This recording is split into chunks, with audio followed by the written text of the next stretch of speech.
morning all of you. My name is Varad. My school name is SS Nikam English School Indapur. I study in second class. Today I am going to speak about Lokmanya Tilak. Lokmanya Tilak was an Indian freedom fighter. He was born on 23rd July 1856 in Chikli, Ratnagiri, Maharashtra. His full name was Keshav Gangadhar Tilak. His popular statement, Swarajya is my birthright and I will get it. Lokmanya Tilak started newspapers Keshri and Maratha.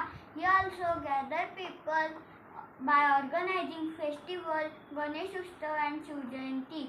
He was first leader of a Indian national movement and he was dead on 1st August 1920. Thank you. Jai Hind, Jai Bharat.